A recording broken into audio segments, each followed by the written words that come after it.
I don't know, Lamont. That sounds like they're being pretty sussy. Sassy? Yeah, like sus. Sus? Like they're being very suspicious. Suspish? Yeah, like suspicious. Oh, suspicious. That was sus.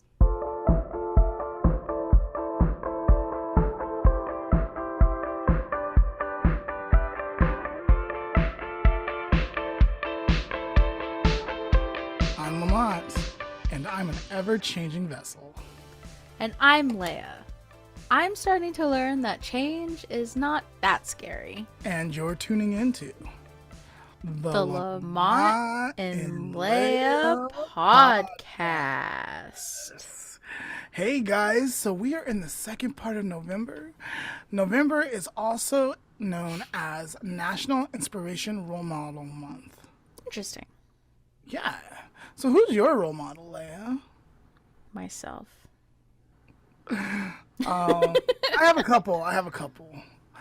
Um, today is November 20th, Mm-hmm. and it is Transgender Day of Remembrance. Mm-hmm. So if you have a trans friend, if you want to go to an event, there's probably a whole bunch going on.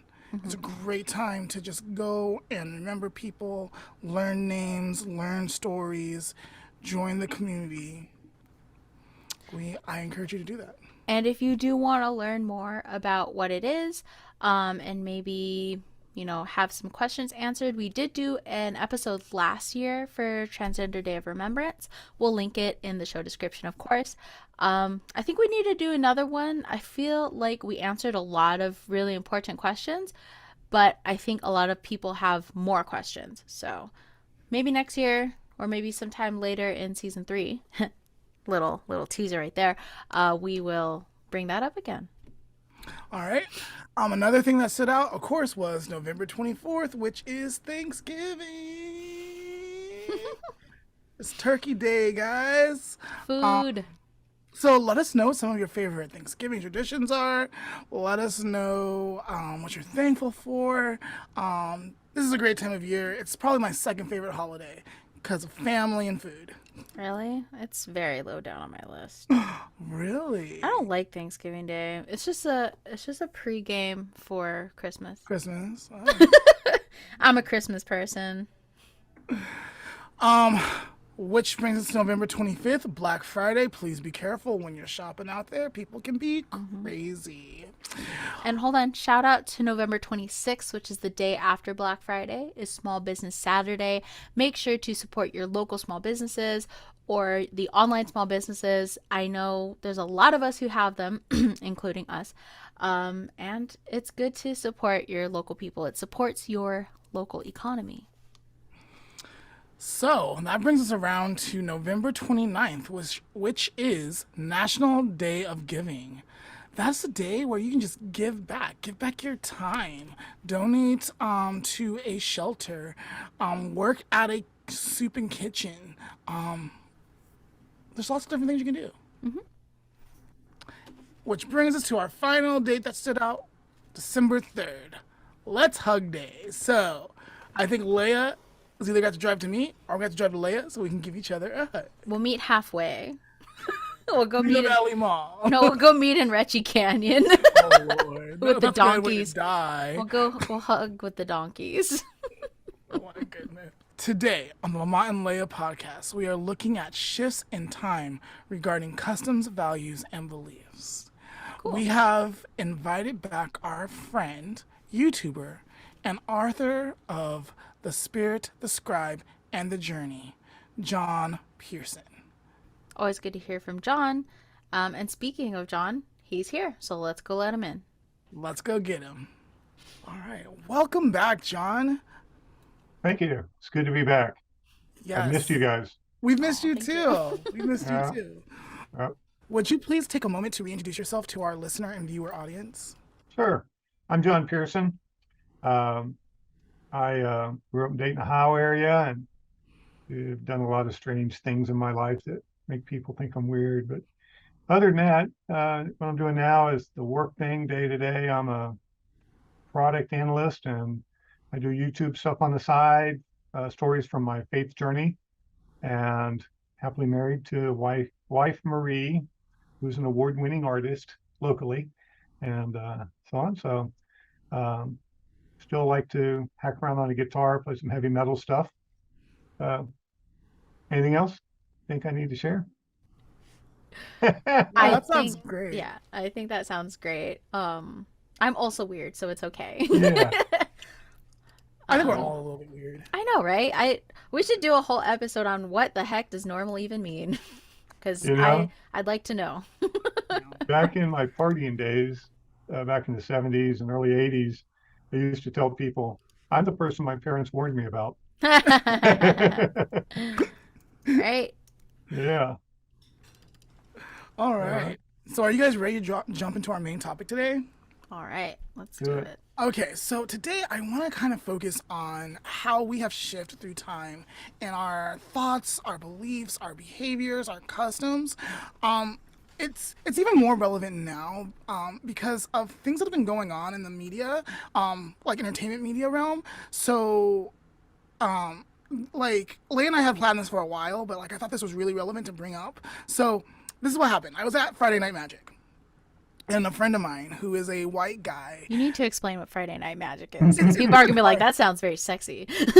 Uh, sounds like Friday sounds Night like a Magic is a spin-off card of game. Magic Mike, man. No, no, no, no, no, no, no, no, no. All right, so Friday Night Magic is a card game where like you have different creatures or commanders or animals that have gifts due to whatever on the card, and then you just beat your friends up. Like it's pretend. It's pretend, but you follow Yeah. these rules, and this rule can cancel out this rule, and this magic spell can like dash that magic spell, and who's gonna be the victor? And like we just battle So each other. is that Magic the Gathering? Yeah, Magic the Gathering. Yeah. Okay. Yeah. So, and this one friend of mine, maybe an acquaintance now, I don't know. He was like, I'm upset. Like, what do you think of this? And so he shows me this picture of this beautiful black actress who's starring in the series Boleyn as Anne Boleyn. And he's like, I don't like this because Anne Boleyn, this is a historical piece. Anne Boleyn is white. This is erasing our culture or erasing that culture. And I was like, I kind of felt sympathy or empathy maybe, but then again I was like, dude, it's just a show. Like, and everyone, like anyone who's gonna be educated about the Boleyn and King Henry and England, they're gonna know those people were white. So they're just doing a different take on the story, and it's either gonna make money or it's gonna fail. Like, that's it. And like he was like, no, like with this and the Little Mermaid and yada yada yada. And so like I'm like, hey, like the Little Mermaid's a great, like she's fictional, right? Like I get your point. She's historical, but like, dude, like how many times has a white person been in a person of color's role? And like we're just changing, like society's changing. We're being more diverse, we're trying to be more inclusive and stuff. And so that kind of brought up this whole conversation of like change and like what is going on in today. Interesting. Yeah. You know, a thought that comes to mind when you said about actors portraying others back in the 40s and 50s, we had a lot of white people that portrayed Native American Indians in movies, and most of the time not that well. But you know, uh, Hollywood does not treat history well for the most part. It it uses it as a springboard to tell tales, to tell stories, and that's what they do is just tell stories. But they also often use it as a way to influence culture, influence people's values, and so on. And so it's interesting. I mean, he sounds like someone that highly values history. I don't think that he was upset so much that he was white and they're taking a white character and portraying them with a person of color. I think I hear this isn't being true to history. They should respect history more, kind of stuff. So, but That's a great perspective, John. I wonder if the shoe was on the opposite side because he didn't seem like he really cared. Like when other people, like when white actors did people of color roles. mhm. But I wonder, like the conversation? Was that the motivation behind the conversation that he actually started with me? Oh, So I think you bring up a good perspective and point. well, and it is, right now we're in a season where I think Hollywood is being much more open to Black themed movies and shows. And they are taking some comic characters that have traditionally been white, and now they're putting out shows with African Americans in those roles. I haven't watched it yet, but we've got She-Hulk, which is taking a traditional male character and expanding that to a female, which some people might have a problem with. I don't. I mean, once again, it's storytelling. It's like you said, it's Hollywood. Um, but it is interesting how that provoked him. And that's actually one of the ways to discover what people's values are is when they get provoked by something around them, a person or a culture or something. You can discover values by what people get provoked about. So last time I was with you guys, did I talk about the circles of values? And this isn't something that's out on the internet. It could be, but it's just my own thinking about how you have core values at the center, Hmm. and those you build other values upon, and you go out just a little further. And you guys can't see my hands. And then you go out a Okay, little further, and you go out a little gotcha. further. And for your visual folks, Leah, it might not be a bad idea to make that and just kind of stick it in the video so people can visualize that.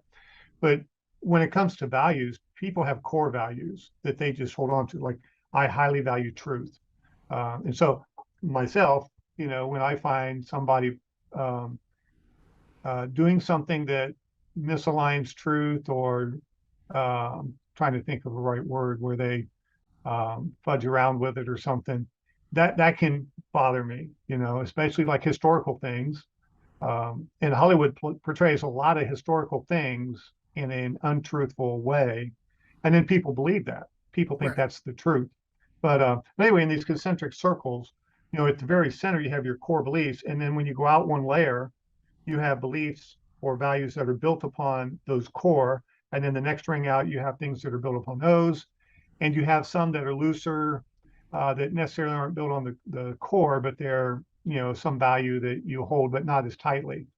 And so, what I've discovered in my own life through just contemplation and just looking at my own self, the closer to my core something gets provoked, the more difficult it is to respond in a nice, peaceful way. I can get foot stomping mad. I can get foot stomping angry sometimes when I feel a core value is being disrespected or stepped on or disregarded, and so on. And as I have observed other people, once again, like your friend at the card game, you can find out pretty quickly sometimes what people's core values are because they'll fight over them. And for me, part of that reason is core values have a lot of stuff built upon them. Since I value truth, there are, as you go out those rings, there are things that I believe that are rooted back in truth. I really don't like people lying to me. I mean, that's built upon that core value of truth. And I don't like people manipulating me because that's a form of lying and untruth, and so on. And so I can, depending upon the situation and who it is and so on, I can get kind of testy. Sometimes I'm just like, I'm offended. I don't vocalize it to them. I just exit the relationship. Like I'm thinking in the car dealership. Mhm. I've talked to car dealers that were trying to manipulate me to buy the car they wanted to sell rather than helping me get the car that I came in interested about. And Right. Right. after 15 or 20 minutes, and I realized they're just not even going to show me the car that I wanted to look at. And this is a real life experience. I went to a car dealership. I had printed a thing off the internet that said, "This is the car I'm interested in test driving and perhaps buying today." I never saw the car. They kept showing me these other cars. And I didn't like any of the cars they were showing me. And so finally, after 20, 30 minutes, I'm just like, well, thanks for your time. And they're like, where are you going? I'm going to go on the internet and find another car. Yeah. So, I wonder if they even had that car there, and so because they didn't have it there, they were showing you the other cars. I mean, they could just said that, yeah, you I, know. I realized later I had gone into the new car department wanting to buy a previously owned car, and they knew that. And rather than directing me over to the salesman that dealt with previously owned cars, they tried to sell me a new car. And so I'm just like, okay. And I had actually had previous encounters or experiences with this particular dealership. Getting another car worked on. It just happened to be a brand that it was a Mitsubishi, and they worked on Mitsubishis. And I've never been back. And I'll never go back. And it's just, I carry that with me, you know. Uh, Yeah. Yeah. Great relay and how truth is the core and how it kind of builds out from there and that story. So the question that I have today, and that's probably the only question I have today, is how has American culture changed over time? And I think we should start with something light, like maybe music. Like, how has mhm. our culture changed over time? I think in terms of like just if we're talking music, I think a lot more music is like digital now, whereas Yeah. before everything was, like people physically playing instruments. I think even like I'm surprised even nowadays when you hear like a violin in the background in some of these like songs, you find out it's completely 100% digital. There's no one actually playing any instrument. I'm always like, dang, that's the improvement. Mhm. Prove. Some might be like, that's slanderous. That's slanderous talk, Some Leia. could and keep that idea in your mind because I know that plays into like what we're trying like the point we're trying to like bring up today.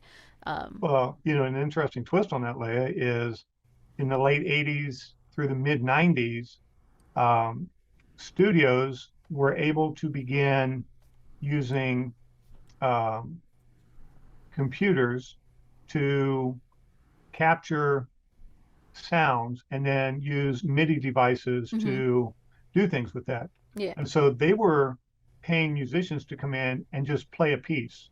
And they would just record that piece, and then they would digitize it, and then they would make a waveform out of it, something, a patch that somebody could then use a keyboard. Mm-hmm. And they would just have them play notes. And digital has gotten to that point now where they can create anything and make it Yeah. look real. Music, I don't know how far they got with stuff as far as putting musicians out of work, but I know that they have put a lot of orchestral people out of work because they're just. I mean, why pay a 40 or 50 piece orchestra or a 200-piece orchestra to come in and record something that you can now use a keyboard and build the same stuff for Mm-hmm. less money? Yeah. Um, Yeah, and I wasn't even thinking along those lines even, but yeah, I'm pretty sure that's happening, right? So I was thinking more along the lines of like how Leia said, like everything was live first, and then we found a way to capture or record that music, vinyl, then a tape player, then a CD, and then an MP3 player, and then an iPod, and now we're just using our phones. yeah.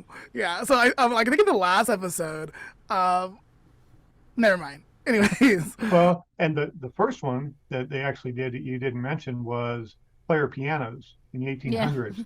Not only has the distribution of music changed, but what music people listen to has changed. So if you yeah. go back 250 years ago, you had to hear music live if you were going to hear music, Hmm. and most of the music being done was done with quartets and small ensembles. And it was Yeah. usually they were playing Mozart or Bach or someone like that. And then you had a few composers in that day, but most music, it was live. You had to do it live. And then in the 1800s, the guitar became a more prevalent instrument for people to do things with. And so as those instruments became more available and they became more popular, that created a way for people to experience live music at a lower cost. They Hmm. didn't have to have a four-piece of people that cost money because their instruments cost a lot more money and so on. So that's another kind of deal. And then when electric guitars came about, that was a whole nother revolution of how to create music. And now guitars could be loud enough to play with bands. Before that, an orchestral person playing a guitar in an orchestra, they were really drowned out by the Hmm. orchestra. They added something, but they were drowned out, and it was hard to amplify them. And then once they started amplifying guitars and basses, then that changed the kind of music that people were making and the kind of music people were consuming. And then you had pedals and things, and people started playing around with distortion, and that just broadened things. And so the taste in music is something that has evolved over time as well. And Yeah. now, I mean, we've got such an eclectic um, collection of music. And the current generation, my generation, when I was young, you were either a jazz person, a country person, or a rock and roll person. If you were white, if you were African American, blues was your core thing. And people that liked rock and roll, they liked blues too, because a lot of rock and roll came out of blues and out of country. But my generation, you were polarized, and generations now, they're much more open to all kinds of music and influences, um, and so on. So that's a value that has changed socially with people. Yeah, I find it more norm to like be eclectic and like several different types of genres versus being polarized. Um, Unless Leia, you're really into dark heavy metal, those guys are polarized. sometimes they can be. But even some of those people, like some people that I know that are into dark heavy metal, are like into some other things as Yeah, well. But like they love their metal. yeah. Well, John Five, I don't know if you guys know who he is. He's played with Marilyn Manson and played with, he actually played with David Lee Roth a bit. He plays with Rob Zombie, does a lot of stuff with him, but he actually started out playing country music that he heard on Hee Haw on TV. And then he moved to California when he was 16 or 17 to try and make it in music. And that's when he actually became much more well versed across the board. If you're a session player, you're going to play whatever people are paying you to play. But yeah, Yeah, so Lay and I, we grew up in a religion that had very strong opinions on music and kind of like a downward way of looking at music. Lay, did you want to talk about that a little bit? Um, I mean, I think it's pretty self-explanatory, just like anything outside of like pretty much classical, pretty much Christian classical, not contemporary. even Christian contemporary, dude. Like drums? Oh no, Oh no, no, yeah, no, that was not not a allowed in single our drum. church. Yeah. Like guitars could only be acoustic. Anything electric was seen as of not the Lord. yeah, Yeah, so it's like classic. They liked bluegrass for some reason, but that yeah, might just be like that just mean like we had it was mostly a white church, so yeah. that might have just been them. Um, but yeah, and then I just did want to point out that like music was a really good example of how things can change and how things are accepted. And like I was Even saying like in even in churches, really quick, like even in churches, like we can have drums now and electric. mhm, Not at ours still, but like at other churches that are like part of our denomination, they have electric guitars, they have drums, they have things that were like taboo, like for the longest time, even in the 2000s, like Hmm. have it's changed. yeah. So if you go back to 1000 AD to 1400 AD, when they had monasteries with a lot of monks, monks would do chants. I don't know if you guys have ever listened to some of those things, but everything was in unison. Everybody singing the same note. So that was very, very important. And then you had people like Bach and Mozart, and these guys came along, and they started creating music with harmonies, and they were considered sacrilegious because everything was supposed to be in unison, and the church fought that for a long time, and so that move from unison to harmony was a huge step, and we don't even take that for granted now. I mean, most hymns have 3 or 4 part harmonies in them. If you have a choir, they have harmonies, but that was a huge value change in music.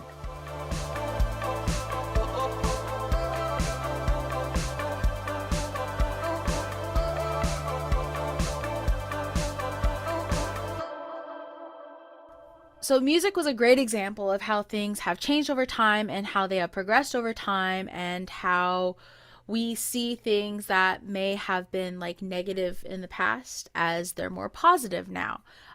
So our example was like the style of music. So we brought up digital music versus classical, and then I think music, while it's very like it's a popular subject, everyone knows what we're talking about. I think our main focus of today's episode is really like how things shift and how people accept them. Um, but I'd like to also point out that there's a lot of people who don't accept them. Yeah. And I'm talking like less about music and more about other topics. Like, let's see, what is another one? So the increase of like smartphones. Like today, now every single person has a smartphone. I know like even like 10 years ago, it was a big thing where some folks were just like, I'm not switching to smartphones. That's going to be terrible for myself. I won't figure it out. It won't be useful. We won't need them, right? Right. The But government can track us. They just want our information. Yada yada yada. and granted, while some of those things may or may not be true, depending on who you're talking to, depending on what you're involved in, depending on who you are, what you're doing, like the just vast amount of people that do have smartphones now has changed, and having a smartphone is now normalized.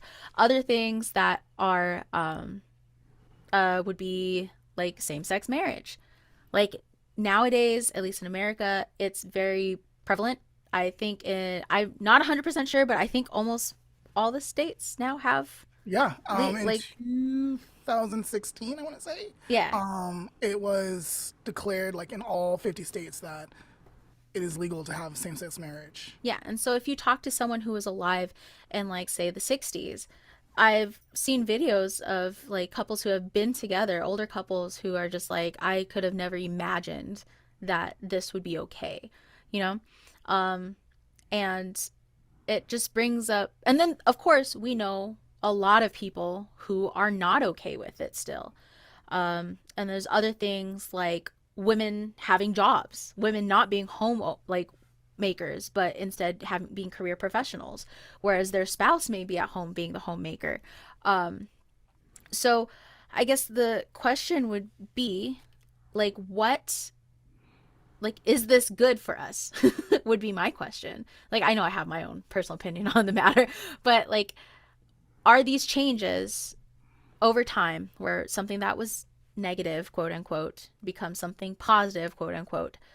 How does that affect us over time? And is it a good thing that this happens? What does that mean when that shift takes place? Well, I would comment that it's not just something negative becoming positive. There are Yeah, things yeah. that used to be positive that are now considered negative. Correct. Yeah. Yes. Yes. And some of those never should have been positive.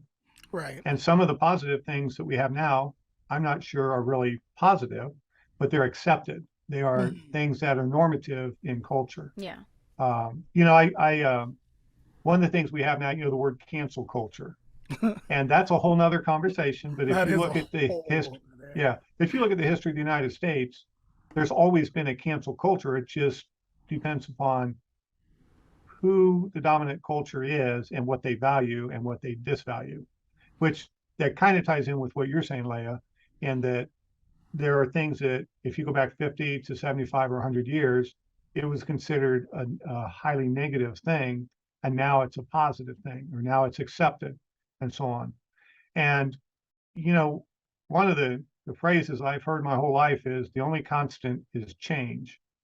And so, you know, I'm 65 this year. I have folks that are my age that are wrestling and struggling with some of the changes that your generation is like, yeah, this is cool. About time we did this. And I just remind them, it's like, guys, you know, nothing stays the same. Everything evolves. My Yes. generation Yes. in the late 60s and 70s, we turned our parents' culture on its head. We changed so much stuff. There was so much social unrest and tension with what my generation was doing. Those that were born in the 1950s, they just embraced a whole different culture and lived into it. And it wasn't that they tried to impose that on other people, they just lived into it. And our parents' generation, they couldn't figure out that stuff. They just couldn't understand why we weren't going along with the rules. You know, society has rules. Why are we breaking the rules? And so on. But, you know, I think I mentioned last time we talked, if you go back to the 1920s, there were cultural changes that were taking place in the 1920s that some people had issues with. In the 19 teens, there was a organization called the Women's Temperance League or something like that. And they were the ones that really, really pushed for prohibition on alcohol. They said alcohol is the biggest evil in our society. It's destroyed more families, it's destroyed more homes, et cetera, et cetera. People that get really into alcoholism, they can't hold jobs and they're a drag on society. So they got it outlawed. And this is an interesting testament to the Yeah. value that alcohol had to the people who didn't agree with prohibition. And there were businessmen that said, oh, we don't mind breaking the law. We'll give people what they want. And so they actually, prohibition just birthed a whole industry of black market alcohol. And then there came a point where everybody said, we can't stop it. There's no point in trying anymore. And they reversed the laws and so on. But that's an example of how you had some folks in a society make a change that affected a lot of folks in society. And the folks that got the change, they thought it was a positive change. The folks that couldn't buy alcohol anymore, they saw it as a negative change. And then not everywhere then okayed selling alcohol again. When I moved here to Lexington, Kentucky, there were a lot of counties that were called dry counties. And people living in dry counties would go to the next county that was not a dry county to get their alcohol, to take it back home and consume their alcohol. Or they'd go to bars in the wet counties and then they'd try to make it home without getting arrested. Yep, I know that. Loma Linda used to be dry. They used to be dry, but let me tell you, I was debating if I was gonna say. no, it used to be dry because they're like a blue zone, right? And if no Okay. one knows what blue zone is, it's different spaces in the world that are considered one of the healthiest places to work. It can be a city, it can be a town, it can be an office building, it can be whatever, right? And they So there's call those different. blue zones? They're blue zones, yes. So Okay. Loma Linda, I think they're still considered a blue zone, but because No. of this, they were a dry county. And it's interesting because a few years ago, I went to go visit a friend who was living there, Yeah. and I was gonna bring just a few beers or a bottle of wine or something because we were gonna have dinner together, and I forgot and I was like, oh dang it, okay, well, I'll stop at the store and I'll just get like a nice drink to bring, like some juice or something. I walk in there, there's an alcohol section. I was like Ah. I was amazed. Where in Loma Linda? At the Walmart And right where's That's not down Loma Linda? Linda. That's the Fulton. no the Walmart down on Barton, Oh, really? right across from the medical center. Oh my God. So I is that in know. California, Yes, Melinda? yes. Is it a county or a city? It's a city. A A city. city. Okay. Yeah, so I don't know if it's like maybe just the Walmart. I don't go shopping there. Yeah. No, you know what? I saw alcohol at the Stater Brothers too. Uh, That's right. Like not too far from there. Yeah.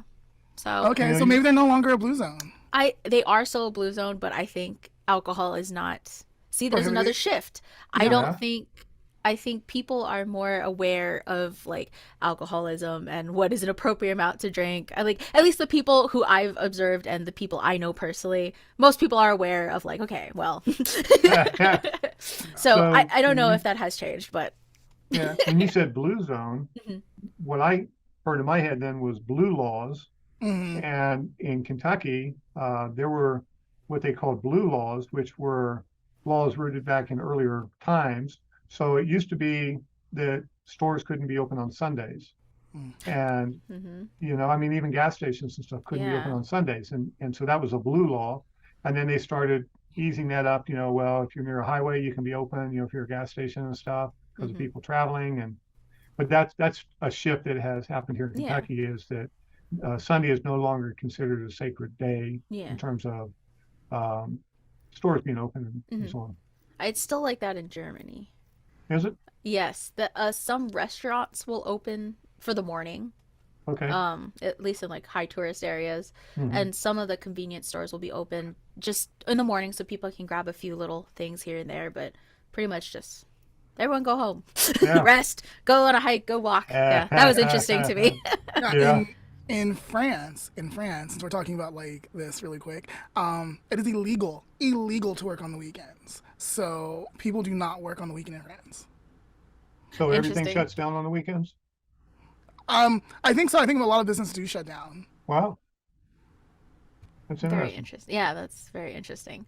Well, as a result of COVID, one of the things that I'm still trying to accept and see as a positive is I can't go to the store at midnight and get things because everything closes between 9 and 11. I and they didn't used to do know. that. That drives me crazy because I'm a night owl. And I'm just like, oh, I need something. It's 1 a.m. Yeah, And I'm like, well, guess not. I have to actually sleep or something. yeah. When Go I in the moved morning. here, yeah, when I moved here, I moved to a town called Wilmore, and it's where Christian college is and the seminary is. And I went down to the gas station on Sunday evening to get a soda, and they were closed at 6 o'clock. I actually had to drive to another town to get a soda, and I was like, okay, welcome to Wilmore. And then I found out that they pretty much, I mean, they shut down, and I'm like, I'm used to 24/7 here, that I can go somewhere 24/7 and get what I want. But I had to drive out of Wilmore to, 15, 20 minutes to find someplace open. Right? So, So I I wonder if change is constant, like we Mhm. brought up, and like I've observed that too. Like if you even look at a history book, the dates between things are not that much. yeah, If you look at timelines of anything, there's not that much time. Like maybe 10, 20, 30 years, which really isn't that long of a time in the grand scheme of things. So if change is constant, I do wonder why people are so bothered by it. Yeah. Like even myself, like I look at, like, oh my goodness, what is it, like the newest thing is like, I guess, um like jeans. It was a big thing a few, like, months ago, maybe last year, where like now it's weird for people to wear skinny jeans, and Is it? baggy and loose jeans are in, which I don't Again. mind because I am comfortable, okay?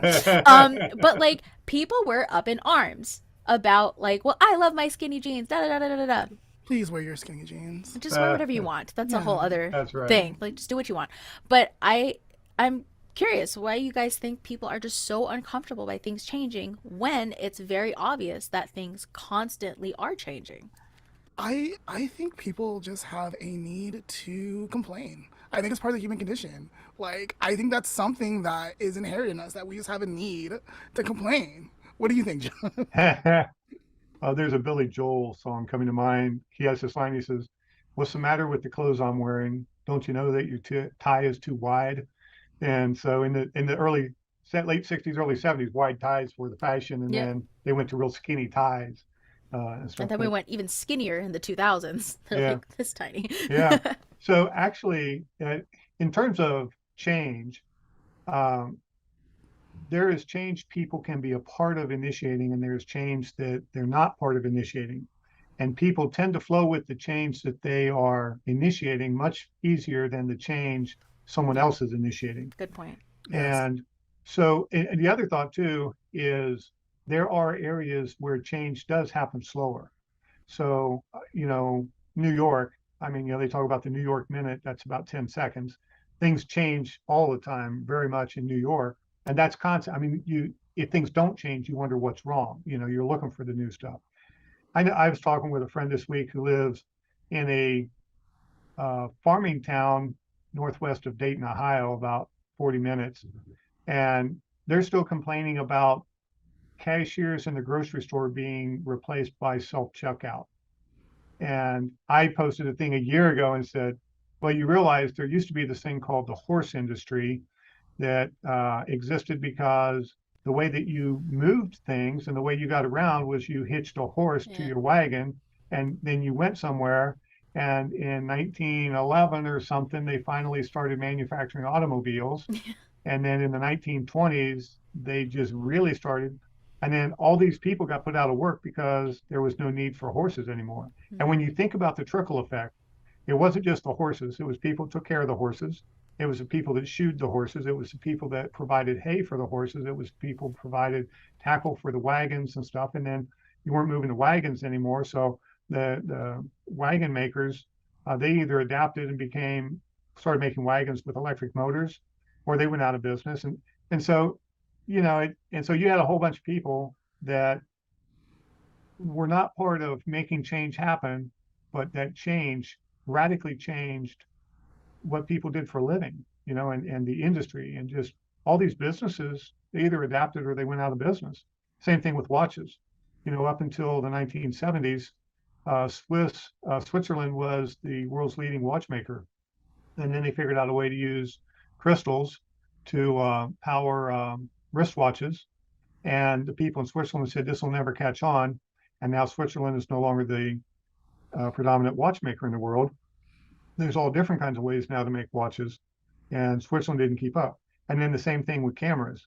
Kodak was the elephant in the room when it came to cameras, and they refused to go the digital route. And now um, they I think they got purchased. And there's a little bit of residual stuff they get from people still using film to do things, but you know some people see it coming and they go with it. Other people see it coming and they are screaming at the top of their lungs, no, no, Yes. no, no, no. Yes.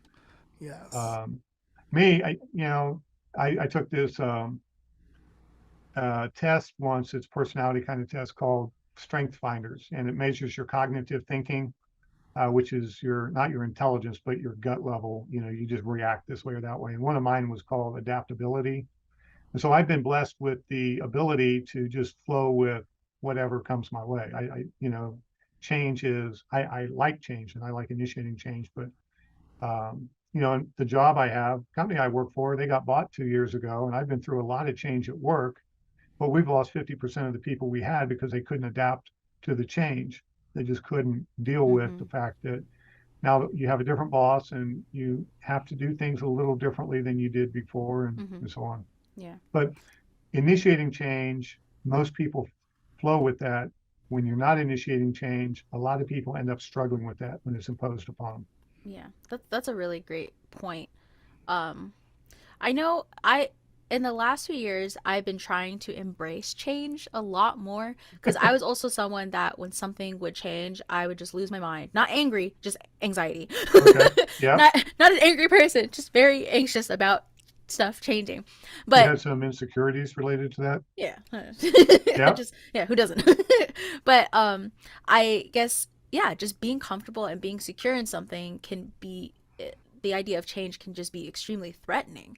Yeah. Um but yeah, after realizing that things do change and it's better just to adapt or you're left behind and now you're sad or upset or you got to catch Yep. up, it is useful to be more adaptable to your changing environments.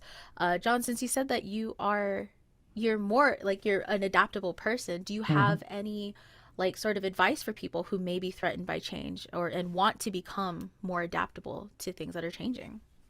Well, the first thing is you need to do some self-reflection and get to the Agreed. root of whatever is bothering you with the change, because it might be valid or it might not be valid, right? And the second then is to ask yourself if you have any power or influence over the change that's taking place. Can you help modify the change so that it's not necessarily what it's going to be? If you have nothing about that, I mean, it's just going back to the serenity prayer that AA uses. Mm. Lord, give me the grace to accept the things I cannot change, um, the power to change the things I can, and the grace to know the difference. And so it's really one, you have to know yourself. You've got to be willing to say, okay, if this is bothering me this much, where is it coming from? And it very well could be valid, you know. Um, Absolutely. and Absolutely. and if even if it's valid, you still then have to say, okay, how do I feel about this? And how do I survive this stuff? How do I maintain my sanity? You know? And once again, I mean, if it's a change that cannot be avoided, and let's just look at things that have always been change factors in our lives that we can't avoid. Everybody's parents die at some point. Hmm. And I remember when my mom got cancer, my younger sister, I went up to see my mom, and I was talking to my younger sister, and she was just all anxious. I mean, she was just beside herself. I'm like, what's the matter? And she goes, well, mom got cancer. She's going to die. And I'm like, mom's 82 years old. Any day over 70 is a gift. Did you think she was not going to die sometime? She goes, I just never pictured a world without mom in it. Yeah. Yeah. Sorry, I laughed. I'm sorry. No, No, that's like you bring up such a great point. That is a Like, great point. Yeah. and I for me, I saw humor in that also, Leah. I was like, okay, that she just never has reckoned that. And so for her, my mom getting cancer, that was a huge deal. That was very challenging. And she was the only sibling left there. And she was my mom's taxi and took her to the doctor and made sure she kept all things in place and all this kind of stuff. So when my mom got cancer, that clued my sister in that, okay, mom's not going to be here Yeah. forever. And we talked through that. And then she began to adapt. She's like, okay, I can't change. I can't stop this. And so she began the grieving process then also. Okay. Sometimes change involves loss in our lives. Mhm. And so I think death is probably the one kind of change that everybody can relate to, and that makes a good illustration to say, okay, what do you do with that? I came home from um, one evening, it was dark out and there were fire trucks in front of our house.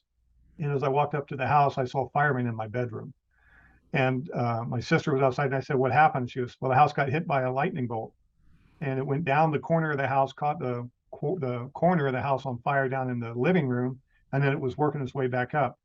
And luckily she called the fire department and they got it put out before it got to the roof. They said if it got to the roof, the whole house would have been gone in no time. Um, but my first thought when I saw them up in my bedroom was, I've got $10,000 worth of guitar and recording equipment in that room. And I was like, it's gone. And I just immediately, I felt that loss. I felt like, oh my God, how do I replace all this stuff? Can I replace all this stuff? And so, that kind of change I think is good to illustrate that most people can relate to. And then you can start talking about other kinds of change because I mean, culturally right now, there are people that are experiencing euphoria over the changes taking place, and there are people that are experiencing grief over the Yeah. changes that are taking place. And there's a lot of, um, I think there's a lot of fighting going on that doesn't have to, you know, but it's going on, and so on. And some people don't want our culture to change. Other people are welcoming the changes. Um, and there's some people, I'm seeing now some people that welcome the changes that are now stepping back and going, I don't know if I really like these changes that are taking place. And that's across the spectrum, lots of different views we could look at. But, my advice to someone is first contemplate, look inside, get a handle on what's happening in your heart.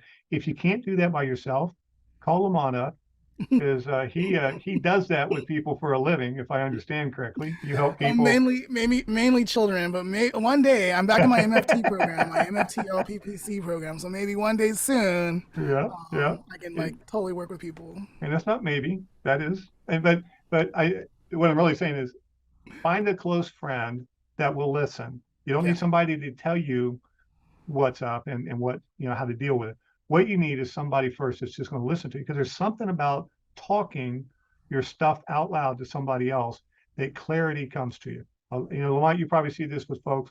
As people talk, they find their own answers that you already could tell them, but them finding it is a much better solution than you telling it to them. But absolutely. and then writing it down, I mean, just write a fictitious letter to somebody and just say, this is how I'm feeling, or journal, and but get clarity on what it is that bothers you. So, like in my Spirit Scribe Journey journals, I had to deal with my brother. He became a transgender, and he called me up and said, "Hey, I've made a life decision, and I need to talk to you about it. Tell me when and where you want to meet." And what I struggled with was his demand that I tell him when and where we were going to meet for him to do this. I'm like, well, if you've got something this close to your heart, I mean, something that's important to you, I'll meet wherever you want to meet, wherever you're comfortable. And he kept demanding that I tell him when and where we were going to meet. And I really struggled with that. And in my book, The Spirit Described the Journey, I described that. I described seeing him in the street talking to my sister, just wishing that he would leave so I could go to work because I didn't want to deal with him with that. And as I processed it, it was the fact that he was trying to control things. He was trying to control me. And then when I talked with him, I understood, where his heart was at. And um, that had to be one of the toughest conversations he's ever had in his life because I'm his only brother. I mean, how do you go and tell a brother that you're making a life change like that? And I'm a Christian, and so I got to give him kudos. He stepped way out on a limb and came and talked. And first thing that came up in my heart was just receive him, just let him be who he truly is, and just know him as he is today. And so I let him tell me, and we actually started reconnecting. He was 11 years older than me, so when I was 7, he left to go in the Air Force, and most of my life from 7 on, I would see him every 3 or 4 years. And I had a season for about a year where he moved back home, and we worked together for a guy, and so we got to know each other. And then he moved out to Oklahoma, and I didn't see him again for a good while. And then he shows up one day saying, "Hey," but I journaled that. I said, okay, what's going on in my heart? And I just wrote this stuff out, and it gave me clarity. And then I could just rest in the fact that, okay, this is hard for him. He's got to, I just need to flow with him. If he's being controlling, he wants to, demand this or demand that, I can flow with him. And that might have been my adaptability, Leah, that gave me the grace to do that. But I did that, and I let him share that with me. And then, he was around a bit. So I just trying to reconnect to him as he was at that time. But talking to the men that are listening, if you have somebody you truly trust with your heart, if you're dealing with something, just talk to them, and you're going to discover stuff in the talking. If you can't talk to them, write it down, put it in a journal or put it in a letter to a person that you trust. And then after you put it in a letter, give it to them and say, hey, in a couple of weeks after you've read this, let's get together and talk. Help me figure this stuff out, and so on. So I think you gave some really good advice on reflecting, different ways to reflect through friends, through writing. Thank you for that. To close up this topic though, I wanted to personally thank you. A few months ago, you went to Pride and you sent me a whole bunch of videos of people in your town because you were just being so loving and connecting, telling videos on a video saying "Happy Pride, Lamont, Happy Pride," and I got I don't know how many videos you sent. You sent so many. I think that was really really cool, and I think wow, that's from my friend John across the country who's a Christian who choosing the path of love, and some Christians are still struggling with this mhm. idea of pride and stuff and being accepting of others as they are and meeting them where they're at. I'm comfortable with people making those lifestyle decisions. My job in this world is not to police everybody else and make sure they're living the way that I think they should. God gives people the freedom to do whatever they want with their lives. And I trust that God is going to speak to people's hearts about what he wants. Because there is a whole lot of stuff that God's holiness is bothered by, that we just take verbatim. I mean, in Proverbs it says God hates a lying tongue. I mean, people. I've never heard a sermon on that, and I've talked to pastors like, why don't you preach on that if you're going to preach about you know this other cultural thing? Well, God says He hates this. I mean, okay, so it's in Scripture. God hates that. Why don't you confront people about the way they lie to their spouses? But anyway, Lamont, it was my wife was in an art contest, and I was downtown, and I went down to check it out, and it was just on a whim. I thought, I know you told me previously that you love Pride festivals, and so I thought, I wonder, what would happen, and so I just walked up to a booth and said, hey, I've got a friend in San Diego who loves Pride festivals. You guys want to say hi to him? And they're like, oh yeah, sure. And so I just put on Facebook and started recording and or whatever, and just started sending them to you. And I'm glad that they were a blessing to you, that they made you feel valued. I'm sure that it was unexpected, It was. but it was interesting just how people responded. And there was actually some folks that I knew there that were Christians, and they saw me and they were looking at me like, "What are you doing here?" And then I'm like, "I'm taking video for my friend Lamont. You want to say hi to him?"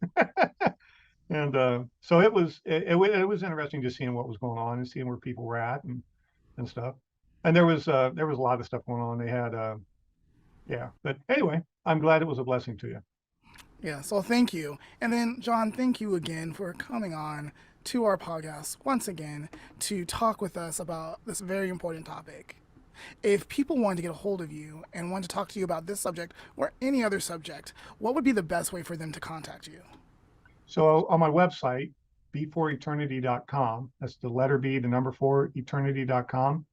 If you go to that website, there is a menu at the top called Contact, and that will send me an email. I am cautious about just throwing phone numbers and email addresses and stuff out there.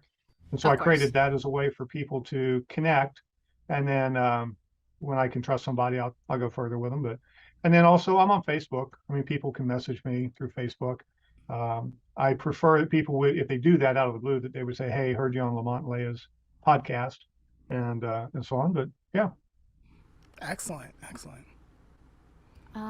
And of course, as always, those things will be in our show description. So if you guys need to link anything, check out the show descriptions. We put everything in there every single time. Um, is there anything that you're working on right now? I know off camera we were talking about how you are trying to be more active on your YouTube channel. Is there anything else that you're working on that you kind of want to like shout out really quick to let people know about? Mm-hmm. I've put together a prayer journal, and I'm working on the scripts for that to do training videos for the prayer journal. I'm toying with the idea of doing the National Novel Writers Month in November this year. The Mm. acronym for that is NaNoWriMo, and you can go look that up. I'd love to spend 20 minutes telling you about it, but we don't have 20 minutes. So nanowrimo.org, and you can look up how it started and everything. But it's basically a month-long. Can you write 50,000 words in a month? Not necessarily edited good words. It's just, can you get a first draft of 50,000 words Oh done? God. And I did that. I've done it several times. I succeeded once, but I have some books that I'm considering writing. And this is, you don't get money or anything for this. What you get is a graphic to stick on your NaNoWriMo page and on your website and stuff like that, just saying you hit the 50,000 word mark. So I've got some books that uh, I'm thinking I might just run with and just use this as a motivator. It's 1,820 words a day, I think, to hit 50,000 words in the month of November. So it's not a lot of writing. I mean, that's like an hour and a half a day or something. So if you can write every day, you can make it and so on. So I'm gonna do that. I just hit 65 and I'm planning to work till I'm 70. But man, there is a part of me that's like, in a year and a half on retirement age, do I really want to go to 70? That's just one of those things that, I my wife kind of thinks I'm retired because I've been working for home for 2.5 years now since COVID. I'm Mhm. in the basement and I come up for air, to get something to drink or something. And she's like, honey, can you go do blank for me? And 20 minutes later, I'm like, I got to go back to work. She's like, okay, when you come up for another breath of fresh air, I got something else I need you to do. But it Yeah. would be nice to just have full control over my life and my time. Yeah. Yeah, But well, I look forward to you having that, whether it be a year and a half from now or maybe yeah, till you reach that 70 mark. I really do hope you will take advantage of that time. yeah. Well, you guys are very gracious. Very, I like you guys. I like talking to you. It's, privileged to be a part of what you're Thank doing. you. You don't have Thank to you. ask, but you do. So praise God. So, finally, is there any message that you would like people to know from your heart? It could be about today's subject. It doesn't have to be about today's subject, but just something that you want people to take away as we close up this episode. Yeah. I believe that everybody has value in this world, and you have gifts and talents that are unique to you. And you are a gift to the rest of the world. And I believe that um, you should get to know yourself. You should trust yourself. You should rest in your true identity, your true self, and then give yourself away to the people around you and be the blessing you were intended to be. All right, John, thank you once again. Thank you. And thank you guys for watching and or listening.